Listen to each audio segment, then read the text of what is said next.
बहुत अच्छे।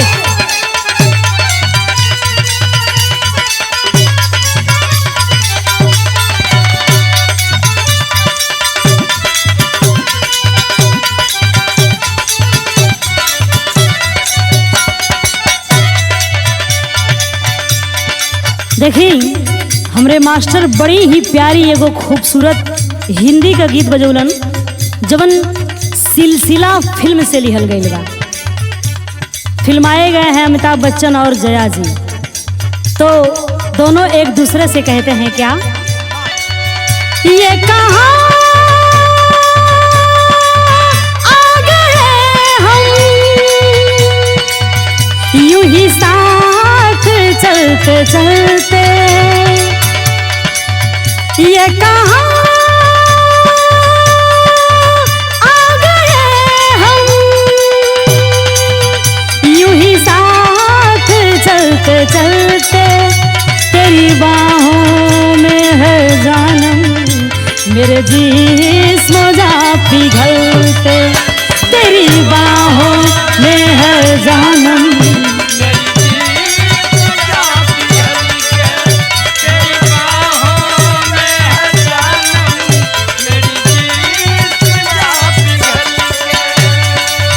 ये कहाँ आ गए हम, यूं ही साथ चलते चलते, तेरी बाहों में है जानम, मेरे जिस्म जा पिघलते, तेरी बाहों में है जानम, मेरे जिस्म जा। प्रिया हो भोले बाबा जोगिया हो राम।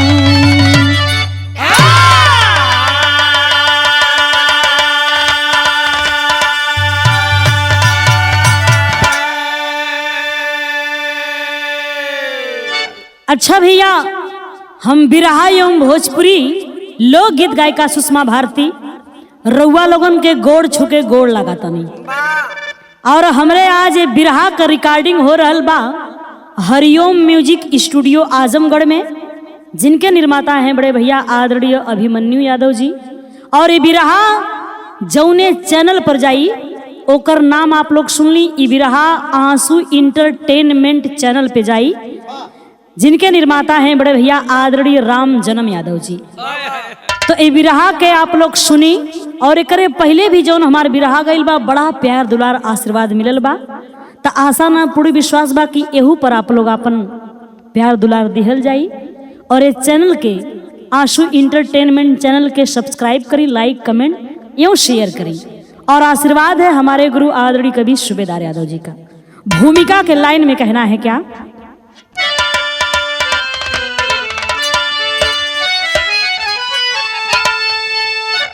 कि कर्म की जब कसौटी चुनौती बनी,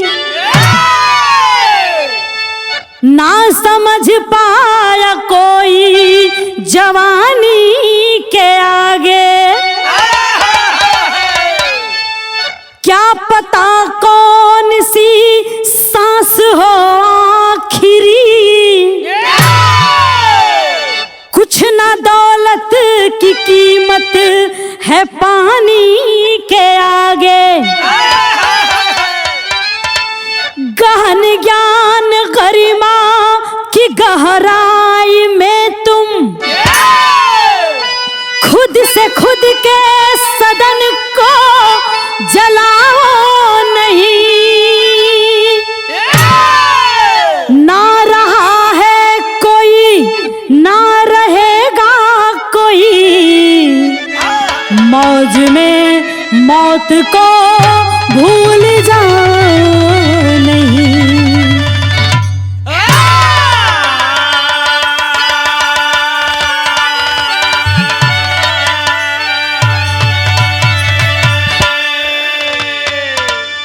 मैं धन्यवाद देती हूँ आदरणीय कवि सूबेदार यादव जी को। आपने सच्चाई लिखा है कि ना रहा है कोई ना रहेगा कोई, मौज में मौत को भूल जाओ नहीं। ए भैया, जहां मौज है वही संग में मौत भी बा, और जहां मजा बा तो वही सजा भी बा। लेकिन बिरहा में गजल का संकेत बा मास्टर, कैसे?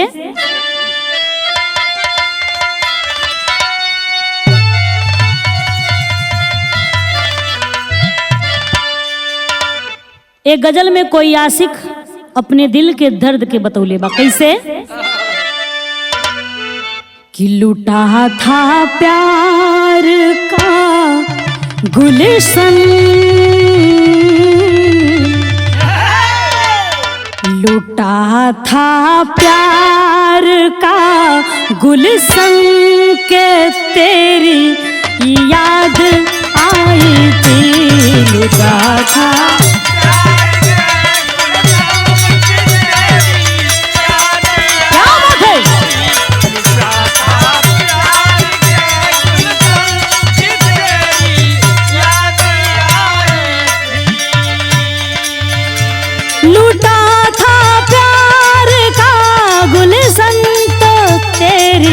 याद आई थी,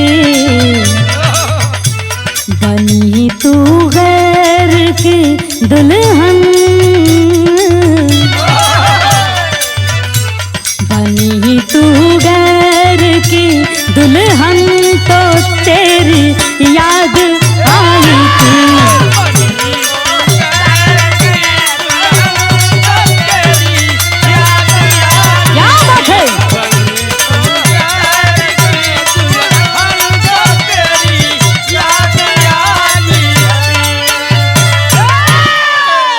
लेकिन कवि जी कितना सुंदर है बिरहा में भाव लिख ले हमन, कैसे? कि चमन बर्बाद कर अपना,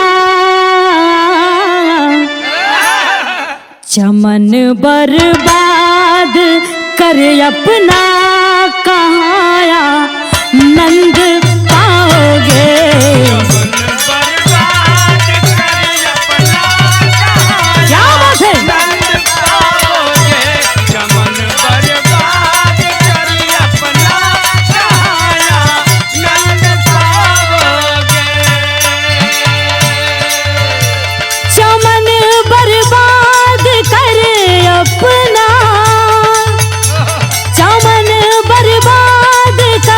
अपना कहाँ नंद पाओगे, गुलिस्ता छोड़ बुलबुल,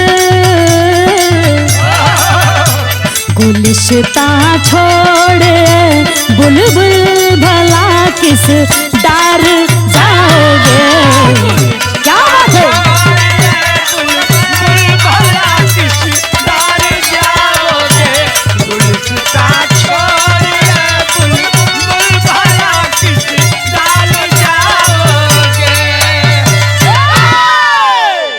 बिरहा में नजम का लाइन बा, कैसे?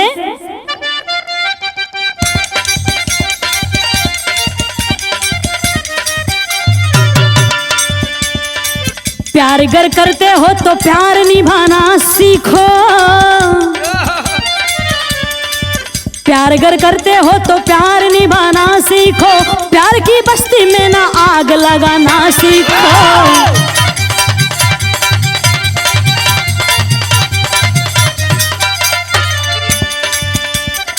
शहर लुधियाना के टंडारी की कहानी है, शहर लुधियाना के टंडारी की कहानी है, प्यार करने वालों के संग हुई नादानी है।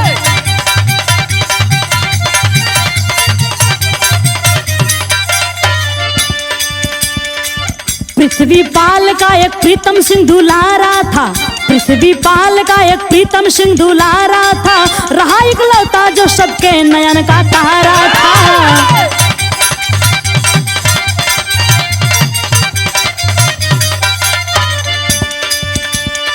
संग में पड़ती जिसके प्रतिमा कुमारी थी,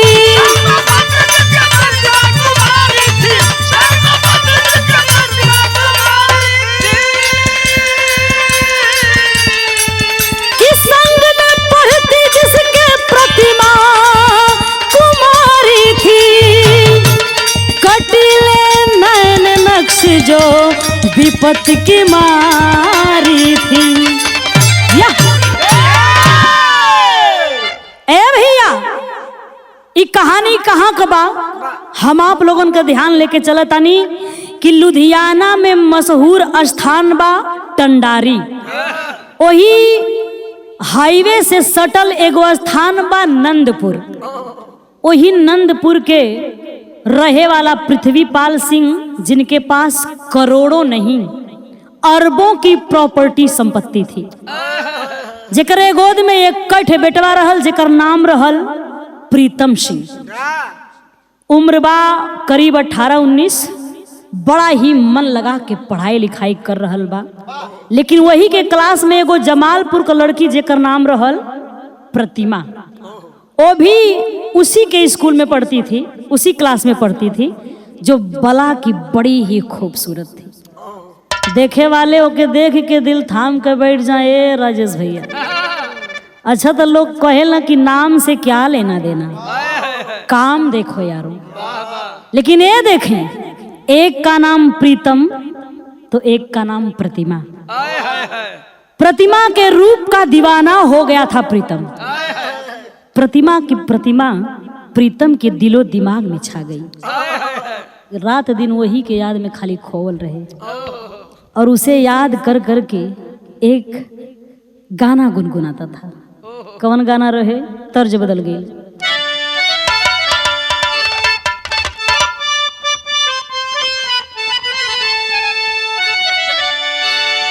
बड़ी पुरान, बड़ी रसीली बा। आज एक जब गावत जैसे लगला कि देहिया में सिहरन पैदा हो गई। कैसे? लेकिन देखा प्रीतम प्रतिमा के याद में काव गुनगुना रहल बा। कहे नैना शराबी तोहर हो,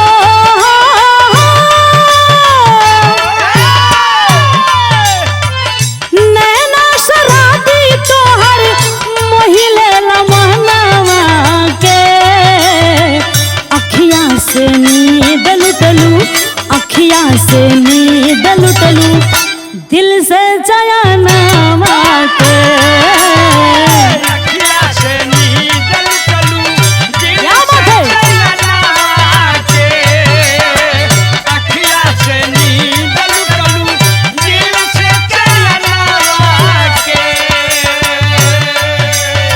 ओकरा सुघराई के बड़ाई करतिया। का कहे होठवा तोहार लागे मधु की गगरिया,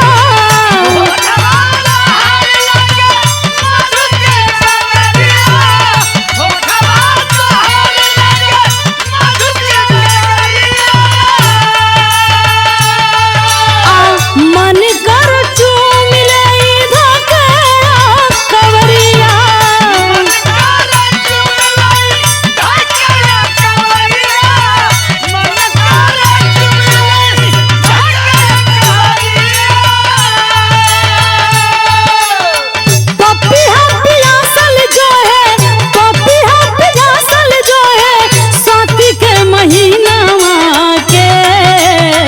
अखियां से नींद लुटलू, अखियां से नींद लुटलू, दिल से चयनावा के। क्या बात है?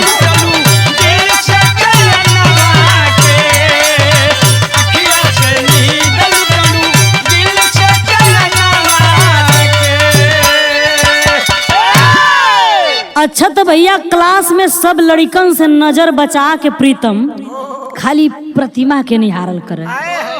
कभी कभी उसकी चोरी तो उसके साथ के लड़के भी पकड़ लेते थे, तो उसे मजाक करने लगे कि प्रीतम तुम्हारा ध्यान किधर है? मास्टर साहब तो इधर हैं।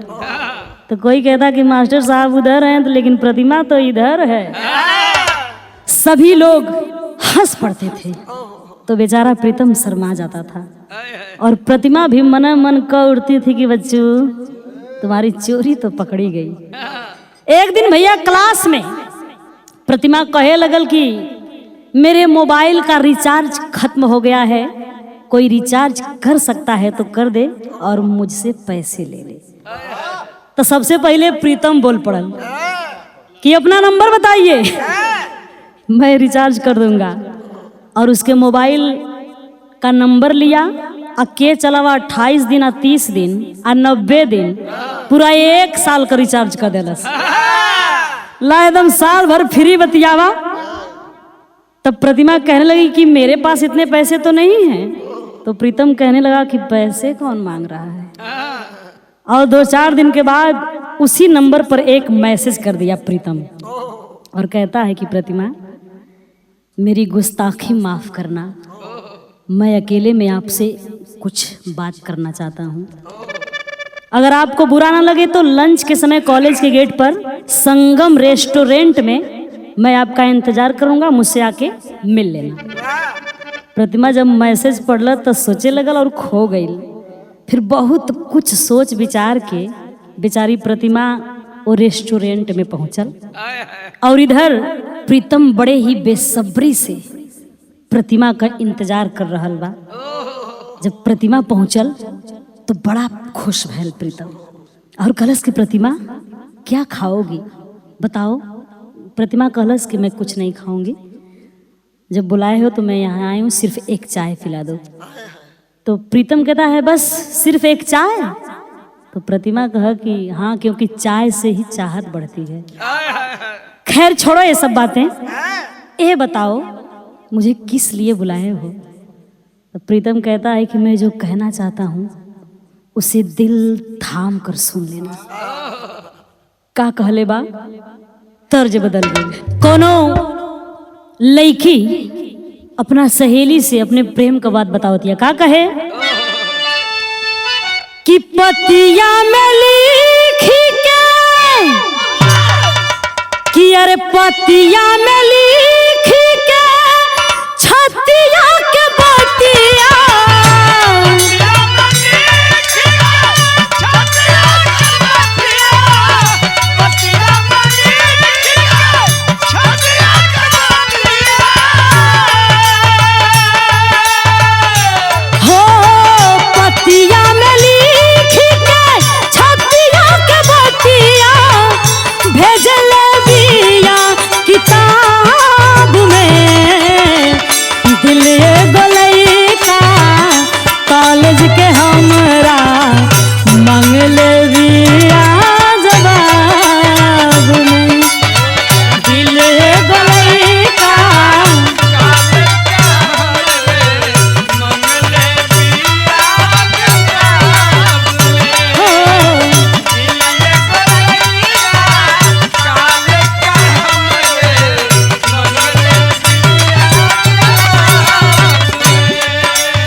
लेकिन देखी प्रीतम प्रतिमा से का कहल चाहत बा आ प्रतिमा भी सुनल चाहत बा कि का कहल चाहत बा। का कहे सुघर सुरतिया मोहनी मुरतिया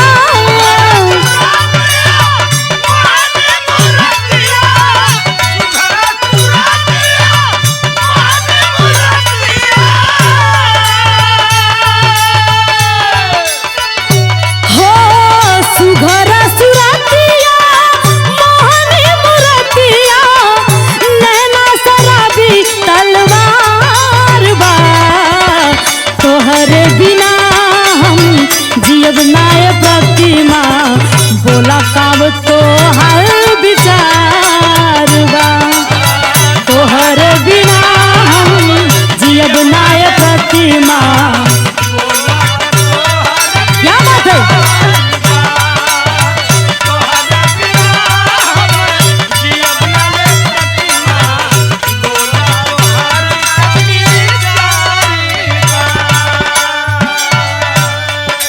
ए भैया अपने दिल का बात प्रतिमा से प्रीतम कहल आ तब प्रतिमा एगो बात कहले। इतनी बात जब सुनलस तब प्रतिमा एगो बात कहे प्रीतम से। कहा कहे प्रतिमा कहेली एगो बात मोरी माना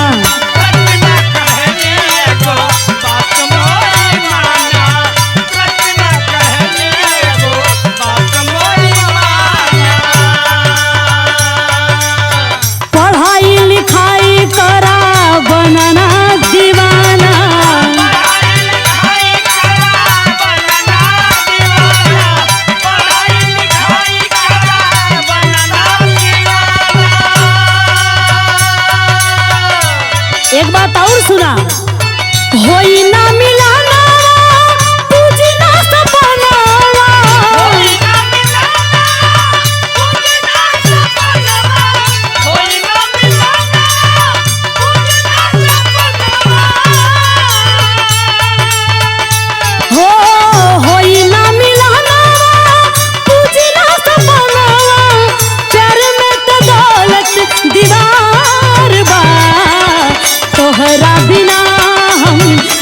ना ये प्रतिमा बोला कब तो हाय विचार बा।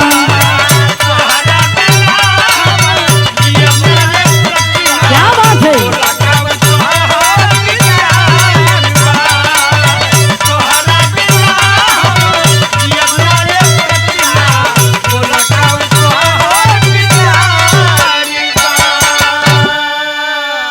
ए बाबू, प्रीतम को बात सुन के प्रतिमा कहे लगल कि जनाब मजनू मत बनिए, पढ़ाई लिखाई पर ध्यान दीजिए। तो प्रीतम कहे लगल कि मैं कुछ नहीं जानता, बस इतना जानता हूं कि तुम मेरी प्रतिमा हो और मैं तुम्हारा प्रीतम। जिस तरह से हमारे तुम्हारे नाम के सभी अक्षर एक हैं, उसी तरह से हम दोनों भी एक रहेंगे। प्रतिमा कहने लगी कि हाँ, ये तो सत्य है कि सभी अक्षर एक हैं। इसका मतलब हमारे तुम्हारे मांस, हड्डी, ब्लड सब एक हैं, लेकिन हमारे तुम्हारे नाम की हर मात्रा भी अलग है। जो ये बतला रही है सपना कि हमारे तुम्हारे बीच गरीबी और अमीरी की दीवार खड़ी है और हमारा तुम्हारा मिलना बिल्कुल असंभव है। तब प्रीतम कला ठीक है प्रतिमा, जाओ, लेकिन जीवन में कभी भी मेरी जरूरत पड़े तो मुझे याद कर लेना। और बाबूजी, उसी दिन से प्रीतम कॉलेज में खोया खोया सा रहने लगा। न किसी से बोलना, न बात करना, न हंसना, अकेले में चुपचाप बैठा रहता था। तो एक बात बता दें आप लोगन के, अगर कोनो व्यक्ति हमेशा बोलत रहेला और हंसत रहेला आ एक बैग खामोश हो जाए तो खामोशी भी दिल पर चोट करती है। प्रीतम की खामोशी कहीं न कहीं प्रतिमा को कचोटने लगी। तो एक दिन प्रतिमा प्रीतम के व्हाट्सएप पे मैसेज भेजलस। उस मैसेज में लिखती है कि मैं जानती हूँ कि तुम इतना उदास क्यों हो। उस दिन रेस्टोरेंट में तुम्हारा पैसा ज्यादा खर्चा हो गया था ना, इसलिए तुम उदास हो। मजाक करती है और कहती है कि चिंता मत करो, आज फिर उसी रेस्टोरेंट में आओ, कलश की सारा खर्चा मैं करूंगी। अब मैसेज पढ़ने के बाद मेरी तरफ देखकर एक बार मुस्कुरा देना। दोनों क्लास में ही हैं, एक बार मुस्कुरा देना, नहीं तो मैं नाराज हो जाऊंगी। मैसेज देखने के बाद प्रीतम को मन करे कि करेजवा काढ़ के ले जाके दे दी प्रतिमा के। लगल मनवा नाचे और रेस्टोरेंट में पहुंचता है। तब प्रतिमा कहे लगल, का कहले बा, बिरहा में तर्ज बदल गई।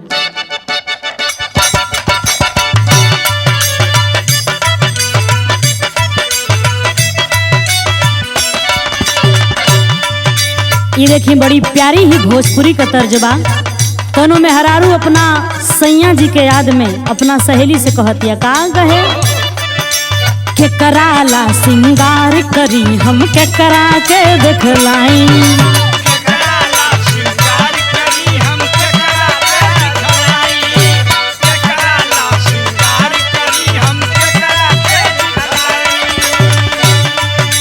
लाली बाली काजर बिंदिया के कराला लगाई।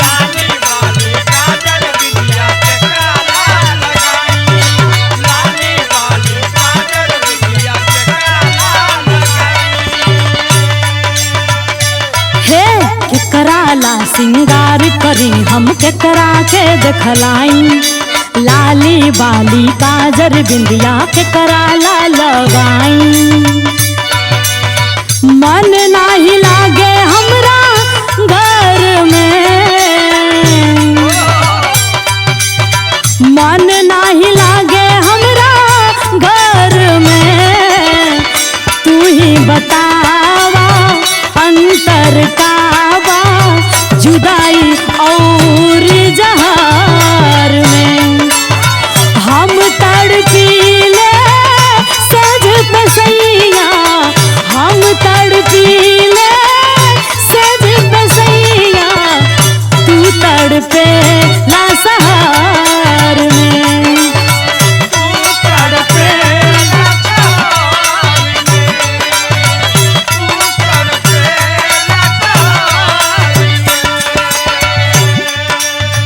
लेकिन देखी कहानी पे आप लोग गौर करल जाई। प्रतिमा रेस्टोरेंट में बैठल बा, बिल्कुल सामने प्रीतम भी बा और कहत या सुना हमार बात, जकरा से हम प्यार करीला ऊ राखत बा दूरी,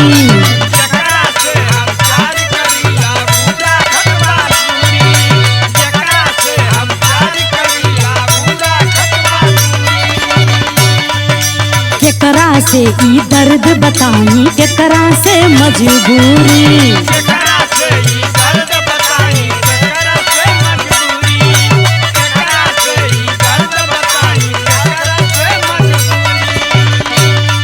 अरे जेकरा से हम प्यार करीला ऊ राखत बा दूरी, केकरा से ई दर्द बताई, केकरा से मजबूरी, भइली दीवानी तोहरा प्यार में, भइली दीवानी तोहरा प्यार में, तू ही बतावा कहिया ले अइबा लेके बारात ससुराल में, हम जागीले याद में तोहरे, हम जागीले याद में तोहरे, रतिया बितल इंतजार में, रतिया बितल इंतजार में, रतिया बितल इंतजार में। ए भैया यह कुल अपने दिल का बात प्रीतम से प्रतिमा बतावत बा, लेकिन इधर का होत बा तनी अंतरा के लाइन में कहना बा, पाला पृथ्वी पाल जहिया प्यार का खबरिया, क्रोधवा में लाल भइली दोनों रे नजरिया, क्रोधवा में लाल भइले दोनों रे नजरिया, क्रोधवा में लाल भइले दोनों रे नजरिया, गुंडा लिया के चलला कार में, गुंडा लिया के चलला कार में, तू ही बतावा कहिया ले अइबा लेके बारात ससुराल में, हम जागीले याद में तोहरे, हम जागीले याद में तोहरे, रतिया बितल इंतजार में। रतिया बितल क्या बात है? इंतजार में, रतिया बितल इंतजार में। ए भैया जब प्रतिमा प्रीतम के मोबाइल पर मैसेज कैलस तो मैसेज पढ़ी के एकदम बावला हो गई प्रीतम, और दोनों फिर वही रेस्टोरेंट में मिललन और कॉफी चाय भइल। प्रतिमा अपने दिल का बात प्रीतम से बतौले बा, और प्रीतम तो पहले ही से चाहत रहे। ए भैया दोनों वहीं साथ में जीने मरने की कस्में खाने लगे और कहे आज से तुम मेरी हो और मैं तुम्हारा हूँ। और बाबू हो तहिया से उकुल कॉलेज जा तो पढ़ाई कम कर आ एक दूसरे से प्यार का बात ज्यादा कर, पढ़ाई में मन में ना लगल। लेकिन कहल जाला भैया कौनो चीज छुपौले छुपत ना, कहा जाता है कि हम लाख छुपाएं प्यार मगर दुनिया को पता चल जाएगा, लेकिन छुप छुप के मिलने से मिलने का मजा तो आएगा। प्रीतम और प्रतिमा का प्यार इतना चर्चा का विषय हो गई कि कॉलेज से लेके ये खबर कब प्रीतम के बाप पृथ्वी पाल के पास पहुंच गई। और जब ये खबर प्रीतम का बाप पृथ्वी पाल के लगल तो क्रोध में चूर्ण हो गईलन और का कैलन कि सोचना ना समझना, दो चार ठे गुंडन के अपने साथे लिया के आ गाड़ी में बैठा के पहुंच गईलन जमालपुर, जहां प्रतिमा का घर रहा, और जाके प्रतिमा के पिता के सीने पर पिस्टल सटा देते हैं और कहते हैं कि अपनी बेटी को समझा दो कि झोपड़ी में रहकर महल का ख्वाब न देखे।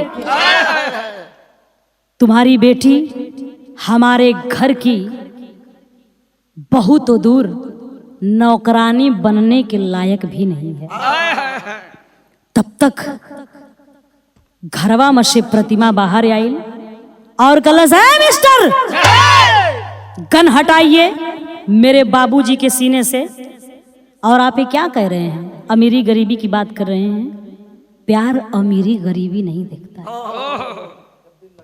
और रही बात गरीबी और अमीरी की, तो आपके बेटे को मैंने नहीं बल्कि पहले उसने मुझे पसंद किया था। और जाकर अपने बेटे से कह दीजिएगा कि अगर वो हमको भूल जाएगा तो मैं भी उसे भूल जाऊंगी, क्योंकि जो प्यार मेरे पिता के लाश से होकर गुजरेगा वो प्यार मुझे कतई मंजूर नहीं है। एकरे बाद बाबू पृथ्वी पाल के बड़ा बेइज्जती महसूस भइल। घरे अइलन और प्रीतम से कलन की बेटा भूल जाओ उस लड़की को, अगर मेरी बात तुम नहीं मानोगे तो मैं अभी इसी वक्त अपने सीने में गोली मारकर अपनी जीवन लीला समाप्त कर लूंगा। सटा लेते हैं पिस्टल अपने सीने में। तब तक प्रीतम का मतारी दौड़ के घरवा में से आई ले बाबू और कहत बाकी बेटा मेरा सिंदूर उजड़ने से बचा लो बेटा, मान जाओ अपने पिता की बात, भूल जाओ उस लड़की को कि कभी तुम्हारा उससे प्रेम था। ए भैया प्रीतम घबरा जाता है, उसे समझ में नहीं आता है कि मैं क्या करूं क्या नहीं करूं। फिर कुछ देर के बाद कुछ सोचला विचरला के बाद कहलस कि बाबूजी आप जैसा कहेंगे मैं वैसा ही करूंगा। और तुरंत प्रतिमा के पास फोन लगाता है और कहता है कि प्रतिमा मैंने तुमसे प्यार जरूर किया था, लेकिन सिर्फ मौज मस्ती के लिए, शादी के लिए नहीं।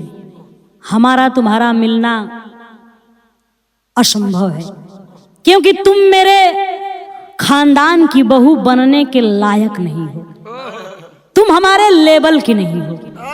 आज के बाद मेरा और तुम्हारा कोई रिश्ता नहीं है, आज के बाद तुम मेरे पास फोन मत करना। और इतना कहकर बाबू घर के अंदर जाके प्रीतम दरवाजा बंद करके फूट फूट के रोने लगा और अपनी माँ से कहने लगता है, क्या कहता है रोकर, विरह में तर्ज बदल गई भैया।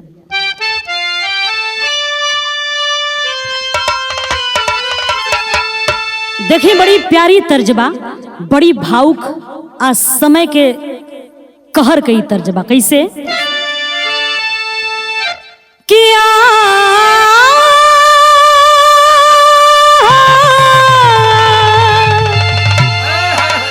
हो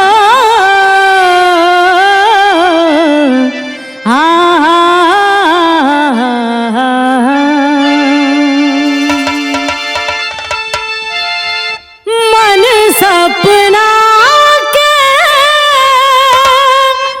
महल बनावे,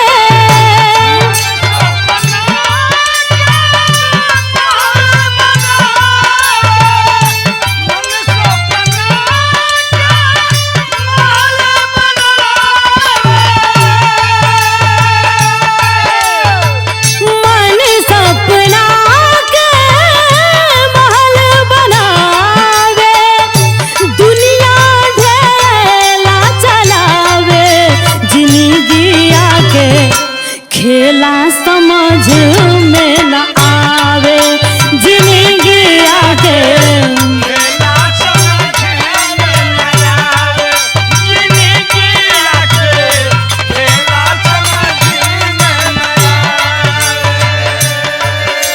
लेकिन बाबू प्रीतम तो प्रतिमा से कह दिया कि आज के बाद मेरे यहाँ फोन मत करना, तुमसे कोई मतलब नहीं है।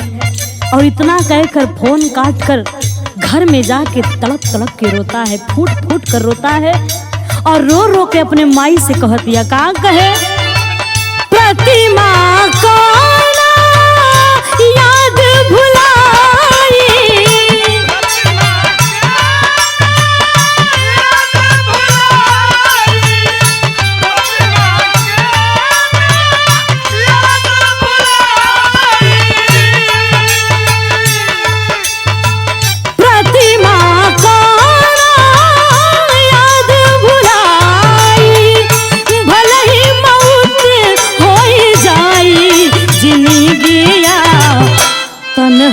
ले वो बिताई जिंदगिया।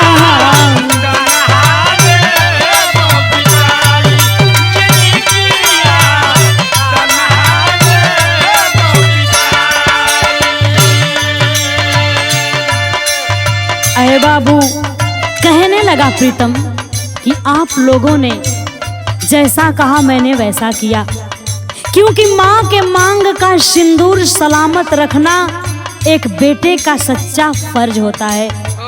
लेकिन मैंने प्रतिमा से सच्चा प्यार किया था माँ, तो कसम है उस सच्चे प्यार की, अगर मेरी जिंदगी में प्रतिमा नहीं तो कोई और नहीं आ सकती।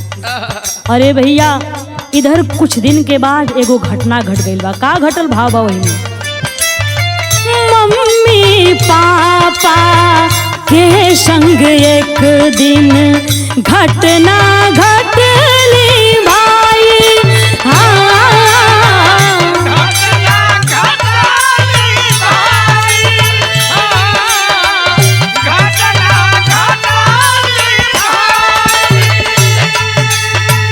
बीच सड़क पर ट्रक से एक दिन, बीच सड़क पर ट्रक से एक दिन कार गई टकराई जिंदगिया।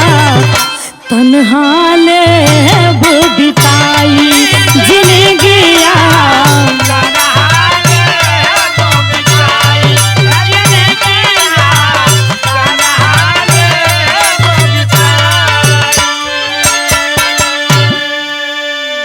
ए बाबू, प्रीतम प्रतिमा से अपने सारे रिश्ते संबंध को तो खत्म कर लेता है, लेकिन एक दिन एगो घटना घटल कि बीच सड़क पर प्रीतम के पिता पृथ्वीपाल सिंह की कार एक ट्रक से जाकर टकरा जाती है और उनकी पत्नी की वहीं मौके पर मौत हो गई बाबू, और कार के परखच्चे उड़ गए। खबर पाकर प्रीतम पहुंचता है तो देखता है कि माँ तो मर चुकी है, लेकिन पिता पृथ्वीपाल की अभी सांसें चल रही थी बाबू। आनन फानन में उन्हें हॉस्पिटल लेकर पहुंचता है तो एक बार पृथ्वीपाल सिंह ने अपनी आंखें खोला और अपने बेटे से बोले कि बेटा, ये एक गरीब बाप और बेटी की बद्दुआ लगी है मुझे, जो मेरी ऐसी हालत हो गई। बेटे, मेरी एक बात सुन ले, मेरे पास समय बहुत कम है, मेरा एक काम कर देना बेटा कि मेरी तरफ से प्रतिमा से जाकर माफी जरूर मांग लेना और प्रतिमा की मांग अपने हाथों से सजा देना। अरे बाबू, इतना कहते कहते पृथ्वीपाल सिंह की आंखें बंद हो गई। प्रीतम अपनी पापा की लाश पर गिरकर फूट फूट कर रोने लगा और रो के कहले बा, कहा कहे बिरहा में तर्जबा,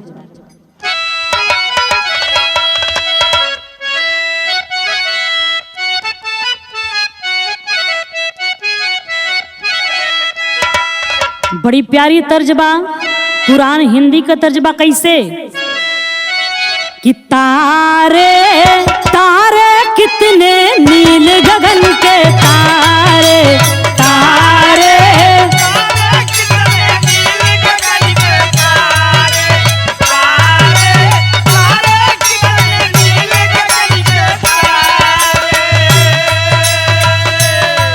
तेरी उम्र हो इतनी साल जितने आसमान में तारे, तारे तारे कितने नील गगन के तारे, तारे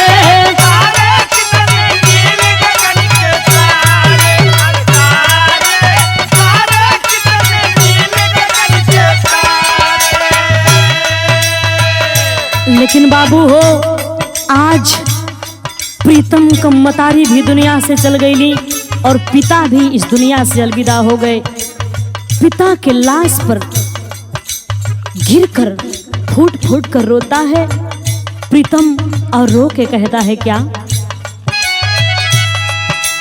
पापा पापा पापा हमके छोड़ के गईला पापा पापा पापा हमके छोड़ के गईला पापा पापा हमके छोड़ के गईला पापा। चरण के तोरे पूजत रहली समझ के काशी काबा पापा पापा हमके छोड़ के गईला पापा पापा हमके छोड़ के गईला पापा हमके छोड़ के गईला पापा। अरे बाबू, आज मतारी बाबू दोनों की चिताएं श्मशान घाट पर जल रही थी और प्रीतम की आंखों से आंसुओं की धार बह रही थी। तो कवि जी को तेरी की लाइन में लिखना पड़ा क्या?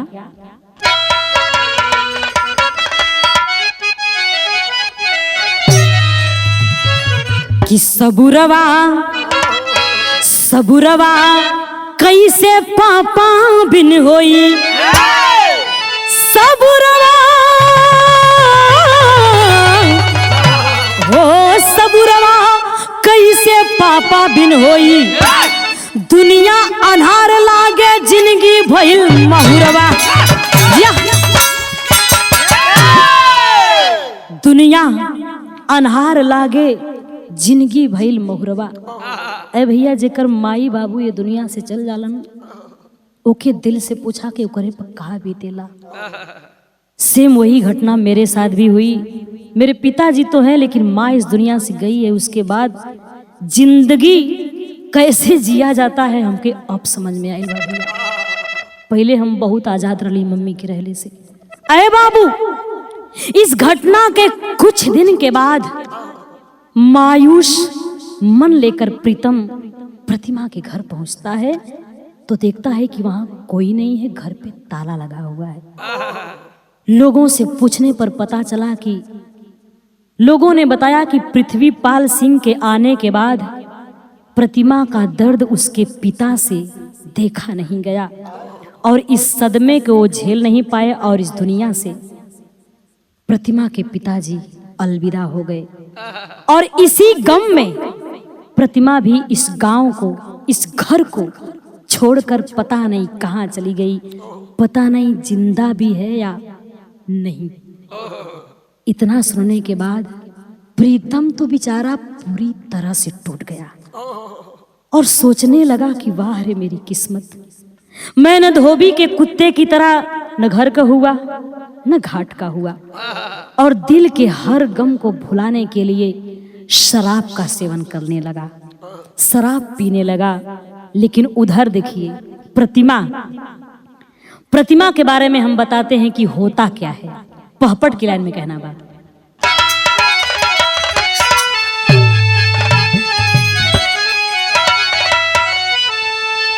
कि अरे प्यार में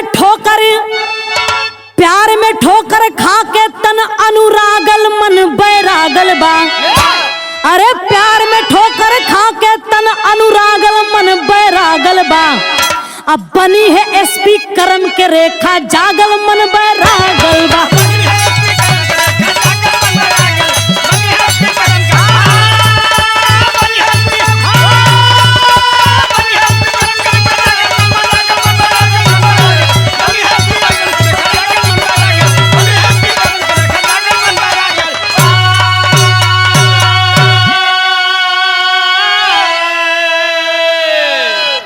अरे बाबू, प्रतिमा प्यार में ठोकर खाने के बाद पिता भी तो चले गए थे इस दुनिया से, उसका कोई सहारा नहीं था। प्यार में ठोकर खाने के बाद प्रतिमा वहां से बहुत ही दूर चली जाती है और छोटे छोटे बच्चों को ट्यूशन पढ़ाकर अपनी भी पढ़ाई पूरी करती है। उसकी हिम्मत देखिए। और धीरे धीरे समय बीता, उसकी मेहनत रंग लाई और एक दिन एसपी बन जाती है। तो होता क्या है कि अरे हो नहार बिरवन का देखा चिकन हो पतैया हो। अब पढ़ी लिख के सर्विस पा गईली भागल सकल बलैया हो। तो जालंधर में जेकर ड्यूटी लागल मन बैरागर बा। अरे जालंधर में जेकर ड्यूटी लागल मन बैरागल बा। अब प्रतिशोध की भाव जिगर में जागल मन बैरागल बा।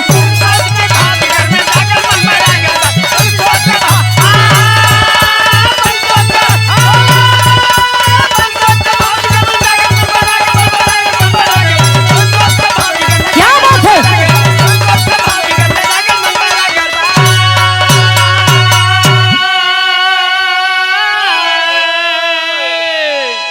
होनहार बिरवान के देखा चिकन होत पतैया हो। पढ़ लिख के सर्विस पा गईली, अब भागल सकल बलैया हो। अरे बाबू, मेहनत से पढ़ाई लिखाई प्रतिमा ने किया और उसकी मेहनत रंग लाई और एसपी बन के जाके जालंधर में ड्यूटी करे लगली।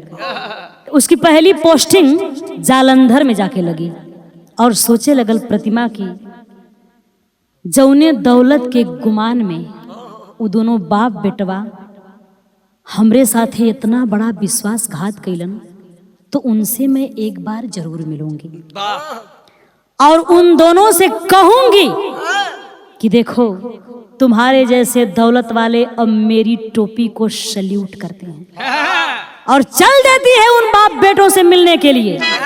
तो होता क्या है, आल्हा में प्रमाण मिला।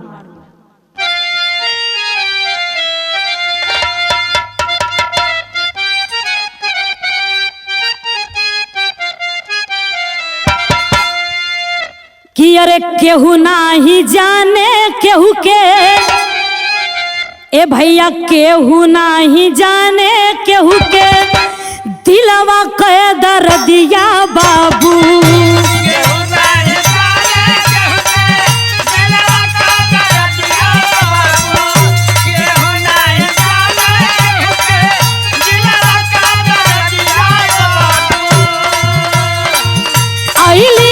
साहब नंदपुर के मझार,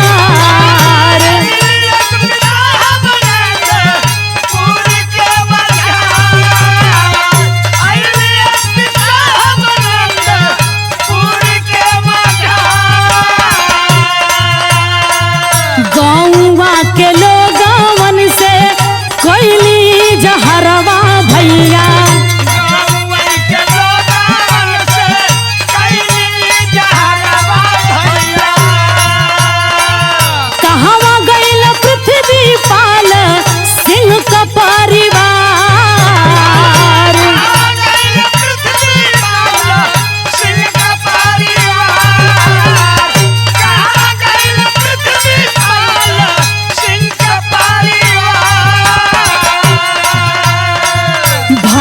एक्सीडेंट दोनों प्राणी मारी गईले बाबू।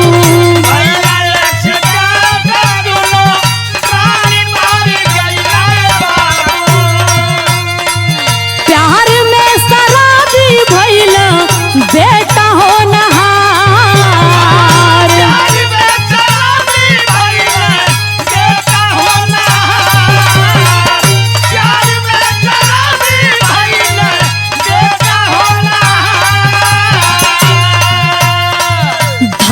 एसपी साहब तहिया घरवा को डहरिया भैया।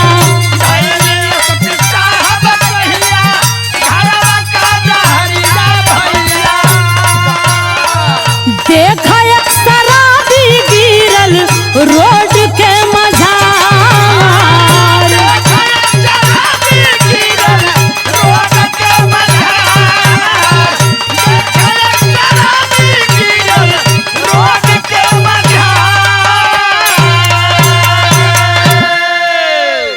ए भैया, नंदपुर में पहुंचती हैं एसपी साहिबा, तो गांव के लोगन से पूछे लगली, तो गांव के लोग बतावे लगलन कि एसपी साहिबा प्रीतम का परिवार तो बिल्कुल खत्म हो चुका। एक दिन दोनों प्राणी प्रीतम के माता पिता पृथ्वीपाल सिंह और उसकी माँ कहीं जा रहे थे, एक्सीडेंट में दोनों मारे गए। अपनी माँ बाप को खोने का गम अलग ही था और प्यार में जो उसे गम मिला था, उसी गम में प्रीतम शराब का आदी हो गया। अब पता नहीं कहाँ भटक रहा है, मर रहा है, जी रहा है, कुछ पता नहीं। अरे बाबू, जब इतनी बात एसपी साहिबा सुनली तो उनकर क्रोध शांत हो गई। सोचे लगली कि मैं तो झूठे ही प्रीतम को गलत समझ रही थी। प्रीतम तो आज भी मुझसे बेपनाह मोहब्बत करता है। और बाबू अपनी गाड़ी अपने घर की तरफ मोड़ लेती हैं। जब गाड़ी रोड पे चली तो देखती हैं कि एक व्यक्ति शराब के नशे में चूर गिरा पड़ा है। जब करीबे गई एसपी साहिबा तो देखती है कि एक मजनू की तरह बाल बड़ा है, दाढ़ी बड़ी है और पागलों जैसी हालत बनाकर रोड पे पड़ा हुआ है। जब गाड़ी रोक कर देखती है तो पहचान जाती हैं और कहती हैं, अरे ये तो मेरा प्रीतम है। तो प्रीतम को पकड़कर और प्रतिमा एसपी साहिबा बनी। कहती हैं क्या? खड़ी की लाइन में कहना बा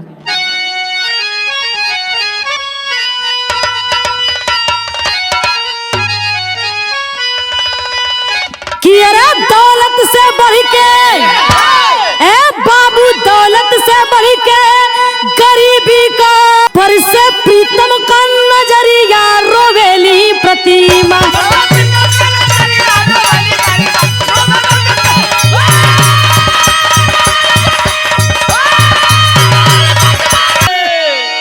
दौलत से बढ़ के गरीबी का गरिमा, बरसे प्रीतम का नजरिया रोवेली प्रतिमा।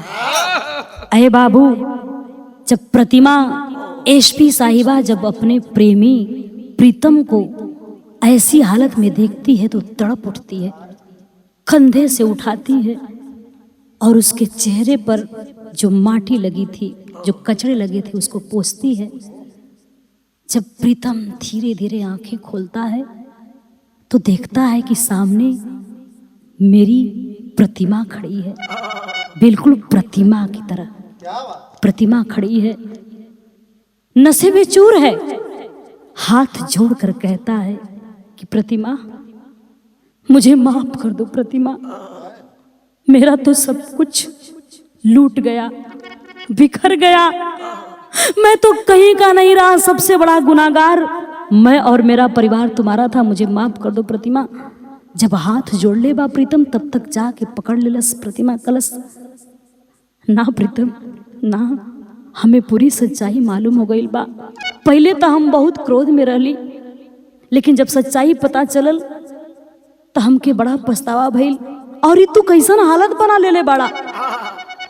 अरे बाबू, उसकी हालत को देखकर प्रतिमा भी तड़प उठती है और कहती है कि आज से प्रीतम तुम अकेले नहीं, मैं तुम्हारे साथ हूँ। दोनों एक दूसरे के गले लगकर बाबू लिपट कर झरझर झरझर रोते हैं। आज कई साल के बिछड़े दो प्रेमी जब मिले तो जैसे लगा आंसुओं का सैलाब बहेगा। तो होता क्या है कि अरे दोनों लोग रिश्ता के कबूल तब कैला, अब प्रीतम सिंह प्रतिमा का मांग तब सजवला।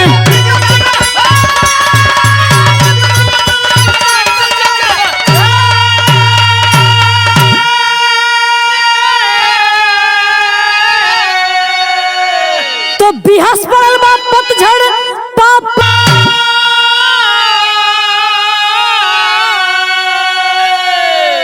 अरे बाबू आज दो सच्चे प्रेमी फिर से मिल गए।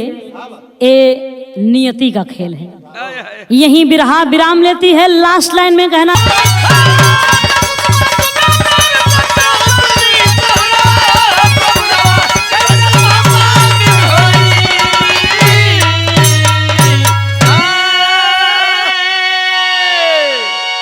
बहुत बहुत धन्यवाद साथियों। बड़ा आशीर्वाद प्यार दुलार मिला करता है आंसू इंटरटेनमेंट चैनल पर। मेरी जितनी भी बिरहा जाती है उसमें मैं कमेंट पढ़ती हूँ, आप लोग बड़ा प्यार आशीर्वाद देते हैं। हर बिरहा के भांति ई बिरहा भी आप लोगों के जरूर पसंद आई और कमेंट में अपन राय आप लोग जरूर दिहल जाई और आंसू इंटरटेनमेंट चैनल के सब्सक्राइब कर ना भूलल जाई। बहुत बहुत धन्यवाद।